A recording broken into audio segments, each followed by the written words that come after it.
Welcome to The Deep Dive. Today, we're really getting into something crucial for, well, any entrepreneur trying to build their business right now: social media marketing. It's a minefield out there, isn't Okay, it? totally. So much noise, conflicting advice, and honestly, a lot of myths just floating around. We've been looking at excerpts from an article debunking social media myths for There's entrepreneurs. stuff in there. Yeah, and our goal today is basically to help you cut through all that confusion.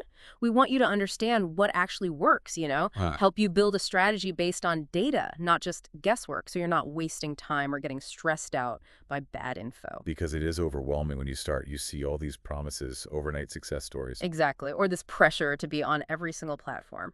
So this deep dive is about finding a clearer path.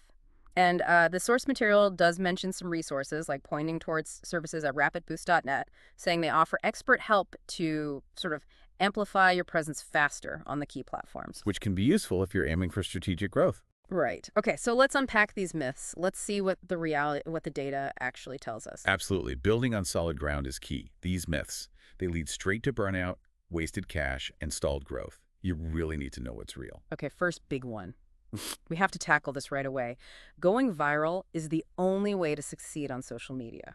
It's the dream, right? That one perfect post, millions of views, boom, business takes off. It's definitely a tempting idea, but the source makes it crystal clear. It's just not realistic as your main strategy. Viral moments happen, sure, but they are, like, incredibly rare. How rare are we talking? Well, the article cites Sprout social data, showing only about 1–2% of content really goes viral in a big way. 1 to 2%. Wow. Okay, that really changes things. You can't build a reliable business plan hoping you hit that tiny percentage. Exactly. And even if you do hit it, that massive burst of attention, it often fades super quickly. It's like a huge wave washing over you. If you haven't got the boat ready, the system's in place, it just disappears. You might get followers, but not necessarily, actual customers. Right, not the engaged audience you need. Okay, so if chasing viral fame isn't the answer, what should we be focused on? What's the actual reality here? Consistency. That's the word that keeps coming up in the course. It's about sustained effort, putting out quality content consistently that really speaks to your specific audience and fits your brand. Quality and consistency. Yeah. The article uses Eliana Perez, a wellness coach, as an example. She got over 20,000 Instagram followers in under 2 years. No big viral moment, just consistent daily educational posts and, crucially, real engagement with her community. That's actually more encouraging, isn't it? Because it feels achievable. Slow, steady growth through real value. That builds trust, right? And trust leads to customers. Precisely. That sustained effort builds credibility and loyalty in a way that one flash-in-the-pan viral hit can't. True. Okay, good. Myth busted. Myth number 2. This one also feels kind of intuitive, but can really lead you astray. You need to be everywhere, on every platform. Uh-huh. TikTok, Instagram, Facebook, LinkedIn, Pinterest, the list goes on. There's this feeling you have to be on all of them to maximize reach. More platforms, more potential customers, Yeah. right? Seems logical. It seems logical, but the source argues it often backfires, especially for new entrepreneurs. Trying to manage too many platforms just spreads you way too thin. I to see that. Your content quality drops, you can't possibly engage meaningfully everywhere, and boom, burnout. The article even mentions a Hootsuite study. Oh, yeah. What did that find? It found businesses that focused on just 1 or 2 core platforms saw engagement rates that were 23% higher than those juggling 4 or more. 23% higher. That's significant. Really shows that focus pays off. It really does. So the reality isn't about being omnipresent. It's about being strategic. It's about picking the platforms where your ideal audience actually hangs out and where they're likely to listen to your message. So different platforms for different businesses. Exactly. Like a B2B coach. LinkedIn is probably their gold mine. An artist selling handmade goods. Maybe Pinterest or TikTok makes more sense than, say, Facebook these days. That makes sense. It's about relevance. So the action step for you listening is do an audience audit. Really figure out where your people are online. Then commit. Go deep on 1 or 2 platforms first. Nail those first. Get your strategy working. Then maybe think about expanding, but only if it makes real business sense. Don't just add platforms for the sake of it. And like we mentioned, the source suggests if you do want to speed things up on those chosen platforms, getting expert help, maybe like the services at rapidboost.net, can be a way to amplify your reach intelligently to the right people. Yeah, it ties into that strategic focus. Get help where it matters most. Okay, moving on. Myth number 3, and this ties into that feeling of pressure. You must post constantly, multiple times a day, to stay relevant. Oh, this one causes so much anxiety. The fear of falling off the algorithm's radar if you're not posting, like, all the time. Yeah, the feed moves so fast you feel like you'll be forgotten. But the data, again, tells a different story. The source points to a 2023 HubSpot report. It found brands posting just 2 or 3 times per week actually saw similar, sometimes even better, growth than those posting daily. Wait, better growth posting less often? How? Because, and this is key, their content was valuable.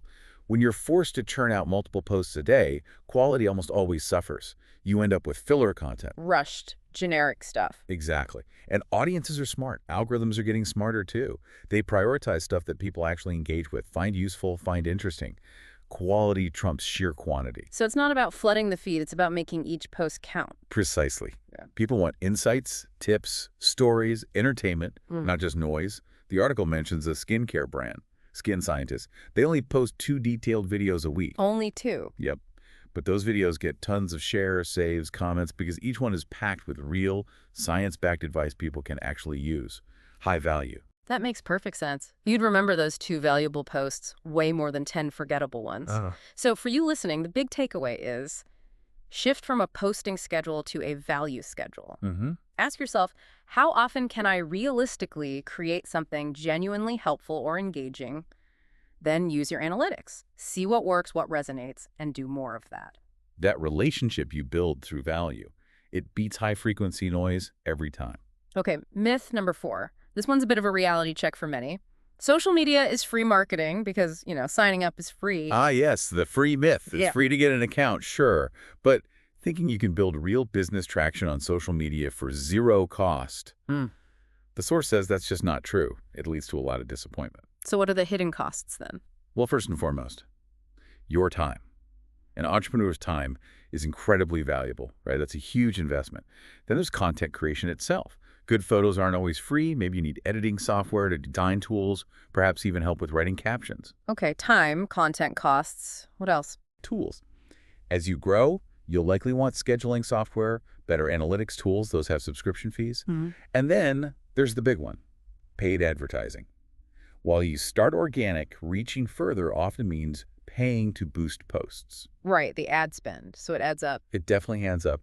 The source even cites Influencer Marketing Hub data, suggesting that even just focusing on organic growth, once you factor in your time and essential tools, could cost a small business anywhere from like $300 to $1,500 a month.